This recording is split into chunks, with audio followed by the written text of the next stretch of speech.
Is AI changing the graphic design landscape? We're going to be checking what is called as Ideogram. So, Ideogram, as pronounced, is a new company with a mission to help people become more creative. Well, this is just another image generator platform, but they have already had 3 versions. As we can see, Ideogram has version 1.1 and zero point 0.2 models have unique capabilities of rendering coherent text into images. Pretty much like Midjourney, but obviously Midjourney is still being touted as one of the best. Now, the bigger factor why Ideogram may be just defining on the brink of a graphic designer's worst nightmare and probably Midjourney's best competitor, because so far I wasn't able to find one that could be at par. Stable Diffusion has come out with the latest version of Stable Diffusion, which may be able to give an answer for that, but that is not yet released to the public. But here are a couple of reasons why Ideogram may be it. For starters, if we see the price plan in Ideogram is free forever. That is a huge caveat. Free forever, as in you can do 100 images per day or 25 prompts per day. And then obviously if you pay for a basic plan, you can get $8 per month, or you can do 1,600 images per month and 400 prompts per month. Or if you do a plus plan, you can do 20 images and you can do 4,000 images per month. Obviously, you have standard generations, and there is no priority top-up generation top-up for the free. That's fine, but you do have a free option, compressed JPEG file as opposed to an original quality PNG for the plus. But where you start with free in Ideogram, if we go back and if we check on Midjourney's account, Midjourney starts at $10 and then goes all the way up to 120. Sure, Midjourney does have a more robust system, a much more powerful place and a powerful image generator, but this is definitely a place to check if you want to bang for your buck. And that's also not it. Another thing is, when we are using with Ideogram's free plan, we do not restrict your rights in your output. So even in the free plan, you can have your own rights to your image. That is a huge thing, because for Midjourney, you get up to 25 credits for using for free, and then you cannot use it anymore. So you would have to pay the initial $10 that is required. And even then you get like 200 limited generations, so it's like 200 per month, and here you get like for $8 you get like 400, so it's double what you're getting from Midjourney. But probably Midjourney has more of an output, that's why they're giving that kind of a charge. That is one specific thing why Ideogram already is such a big hit as opposed to Midjourney. We haven't even started talking about the comparison between both the image generators. Now let's just dive straight into what Ideogram looks like. Ideogram, this is what it looks like straight out of the bat. It looks like any other image generator platform. It looks like the alpha version of Midjourney's page. If we actually go back over here and if we go to the explore page on Midjourney's alpha, it kind of looks the same. However, there is one specific thing which, upon my own testing, I have realized, and I wanted to actually bring this up. As you can see over here, it might be a little bit broken, but you can read it. Sure, this one may be a little bit broken, but say for an example, this one, you just can't deny the fact that you can't but love, but you can rescue it. So if we see here, you can't buy love, but you can rescue it. So you can't buy love, but you can rescue it is legible. Yes, you heard that right. It is legible. Now, Midjourney does not give us that. Midjourney is always great for kinds of images. Sure, sometimes we can get text in some instances. However, text is not Midjourney's forte. The reason why I initially said that if Ideogram may be it in terms of changing it for graphic design is for this specific reason. Now, I'm going to just scroll through these images to give you a good idea. And then what we're going to do is walking on the moon. So, okay, for an example, I'm going to be taking this specific prompt, or rather, let's just go for something super simple. So I'm going to take a prompt that would be like this over here. Not even that. Let's take something a bit more simpler. And if not, I'm going to go back to my actual account, and then when you click over here on the top on the about my profile, you'll get your previous generations. As you can see, I already tried 3. So the minute you do a couple of prompts, you will see the total number of prompts. This is also something that I really like about Ideogram. They let you know that how many you have left before you are not able to do for that specific day. However, do remember that this is just for the day. So if you have expedited all your 25. It is just for today. So you can again go back after 12 o'clock. You can again get the next 25. So that's a huge thing. But it's again for public. So whatever you're doing, just be cognizant about it. That's going to be a public generation. It's not going to be a private generation as opposed to in Midjourney when you pay for it. And let's just go with this specific example. So I'm going to take this example over here, go back over an ideogram, and I'm going to paste it. Right from the get-go, if we see this interface is very reminiscent of the Midjourney's alpha interface that we have over here. Now, if you have not seen the video on Midjourney's alpha walkthrough that I did a little bit of a walkthrough, I have the video right over on the top, so you can check it out. It has a good bit of a walkthrough about what it is all about, this alpha version, and how you can actually access it if you are not able to access it, if you're not able to see this specific thing. However, for this one, we're going to go back to ideogram and a couple of things. So we have a magic prompt. I'm going to catch up on the magic prompt section just a little bit later. So for now, I'm going to keep it off. This is also, I think, another really interesting thing for beginners and basically for anybody who just wants to extrapolate the magic prompt. We're going to get back to that. So just hold on to thought. But we have the ratios, and we also have a bunch of different ratios. So we have all the way from like landscape and for vertical for like Instagram stories and stuff like that, all the way to like complete cinematic. So it goes from 1232 768 to 768 1280. For this purpose, I'm just going to go with one by one. And as I mentioned earlier, we do have a version 0.1, 0.2, and 1. But I'm going to take with ideogram version 1. And because I have not paid for this and it's a free version, I'm going to be having public. And then again, as I've mentioned here, and you can see automatically you have some certain keywords. So I'm going to say it's going to be typography and it's going to be illustration. When you put those specific markers, what happens is it will focus on that and it'll give you a good, much more better result. So then what I'm going to do is I'm going to copy this and I'm going to make this generate here whilst also going back over here and putting the same exact prompt over here in Midjourney. Now for Midjourney, what I'm going to do is I've removed all the stylizations and all the weirdness and variety. Again, I'm going to have videos about that on the top, so you can check out more details about how to go about Midjourney's specific stylizations and the variety. And for the mode, I'm going to keep it raw. I don't want to do standard. I'm doing version 6. You can also use the other versions over here. So you have 5.2, 5.1, and Niji 6, but I'm going to be only doing version 6 for now.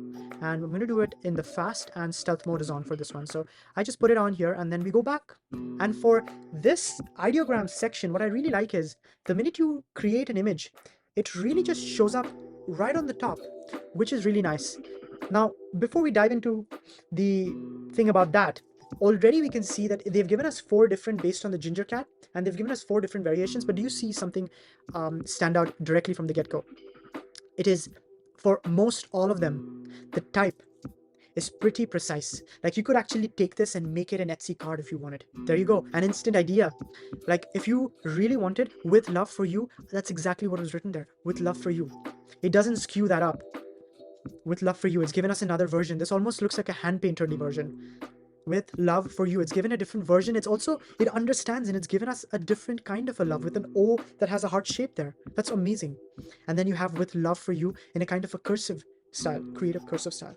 I think this is where Ideogram really does take it on and really does an amazing job. If we go back in Midjourney and if we see, you will be able to see that it does not do a good job with its image generation for the typography part of it, because it's clearly just missing the mark. With wove you, it's just missed out. With love for you, yeah, it's just like missing out on the exact type words that I've mentioned, as opposed to over here with love for you.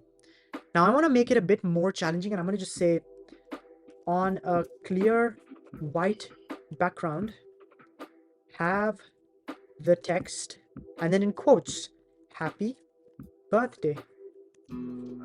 That's it, plain and simple. So this is absolute plain and simple. And then we take this one, again the same exact parameters, we're not changing on that. We can also, by the way, we can also do image uploads and we can edit if we wanted to. I'm not going into that for now. I just want to show you the strongest thing about this specific feature. Image uploads are the same, you can click over here, but for image uploads also you would need the plus, the Ideogram plus. So that I'm going to do it in another video, so you can check it out in that video. And then meanwhile, if we go back over here, and then if I click on the same exact parameters, and if I go here again, Then we go back. You can see already, it's just amazing. Happy birthday is not skewed. Rather, what's happened is we are getting different styles of happy birthdays. Like, I could literally use this and send it off to friends and family, and they would think I designed it. This is something that I'm thinking is a huge time saver for graphic designers and anybody who's a creative, because now you have that textual coherence. It's not just image coherence, which Midjourney is so great at, but also textual coherence. Again, Midjourney, as great as it is for images, it just does not deliver. Sure, we do have a birthday over here, but it kind of is off and it has like a P over here. So, I mean, it takes a lot of a struggle. Like this one is one that is. This one goes on a different direction because it has a double R. So you can clearly see that here it's just plain and clean, on the point. So that's another reason why Ideogram is so powerful. It's not just an assist or just an image creator, but it's also the fact that you can literally create text is something that is amazing. So I'm going to now use the most interesting feature in my opinion, which is the magic prompt. Now the magic prompt, as for now, so far I turned it off, but I'm going to keep it on, and I'm going to say make a poster, make a movie poster. Let's just say make a movie poster for science fiction horror. That's it. That's all I'm going to say. I'm going to keep the typography on, and I'm going to keep the poster on, and even photography on and illustration on. I want to see if I put all of these counters and if I put on the magic prompt, will it be able to give me anything else? And as we always can see, I have already added to my prompts, so you can always keep checking on your tab, whether it be it from over here or whether be it from your profile. So if you go back to your profile, you can see it over there.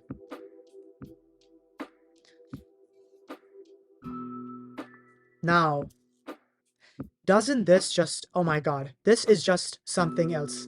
Because this is where I feel like Midjourney just has no competition. Ideogram is just on its own level, because I literally asked this prompt and then I turned on the magic prompt and then it just created this whole extra that has given me a complete different thing with many homage from different pop culture references.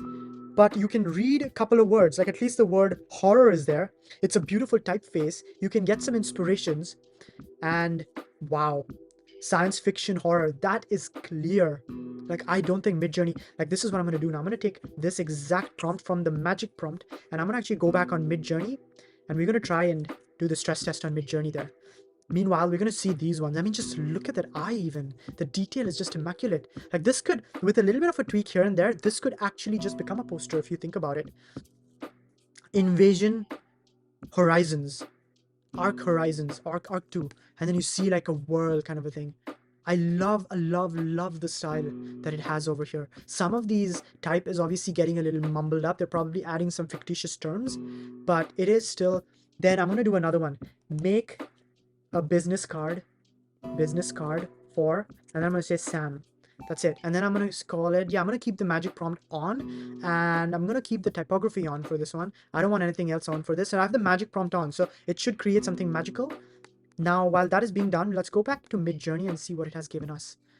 So again, Midjourney does it, but it completely strips off the typography part of it. It just doesn't do that. Like, I have no sources of typography with this. Sure, the images are a fantastic reference point to start, but if I had to go back to Ideogram over here, yeah, these almost feel like a fully baked poster. Like, this one just feels like a fully baked poster. That is why I feel like this has complete potential. Again, Sam, Auburn tile. It even gives us a number. Maybe this is the only area that it has a little bit of a skewing, but again, I am just blown away by it. Almost has a kind of a mock-up style. Clay and soul, Scrappy, Sam, profession and title. The title is right, the profession has a double N. That's okay, but still, Sam, it has a beautiful creative director. I can read that. That's just brilliant. It's just like amazing how it's able to do this. Now, if I take the same exact example again, and then do the same thing again, go over here, onto Midjourney, put it back. So essentially, you get the idea. And I feel like I'm a broken record over here at this point. Even though it's a little bit of a hit and miss sometimes, but most of the time, I feel like Ideogram's main superpower is its type. You can see that it even creates beautiful typography. Some of them may even not be a real typography. Like, I'm just curious if I do write the alphabets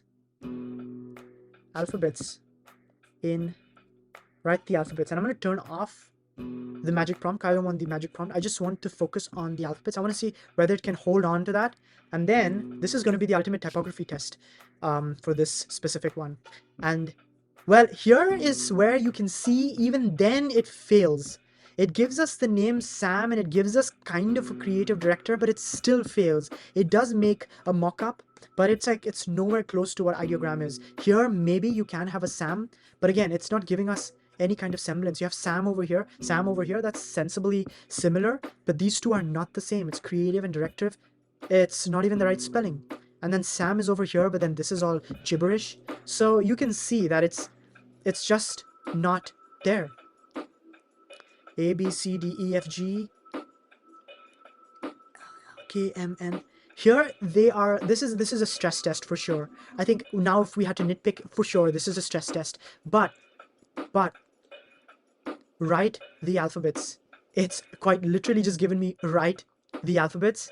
Again, the typography that they're using is just insane. Insane work is what I'm going to say for this. As we have seen, ever since the beginning of AI image generation from the likes of Midjourney to DALL-E and Stable Diffusion, there has been a lot of emphasis on the use of type. Even with Adobe's Firefly, the new Stable Diffusion is going to launch that. And when that comes out, I'm going to be really keen to seeing and stress testing it against Ideogram. But Ideogram really is not just an assistant for an AI image generator, but if you're thinking of creating something wonderful and thought-provoking with type, it can really push it and you can actually make something out of it. So that comes to the next question, which is, do you think AI like Ideogram with more polished versions could become an actual replacing agent for like brand identities and stuff like that if it can make consistent things? Because my next question is that I don't think it's still consistent. Ideogram can make wonderful type, but probably not consistent. But it's not so far when all these AI generators would be able to make such a thing. I'm so curious to hear what are your thoughts about this. I would love to hear about your thoughts in the comments down below. Also, if you really do like these videos, please don't hesitate to subscribe. And if you would like this video, it would mean the world to me because I make these kind of videos once or twice every week about all things AI, from ChatGPT to Midjourney to any kinds of AI, and just simplifying it for creatives, because creativity is for everybody. And with AI, creativity has just become way more powerful. And with that said, I'm going to see you in the next video.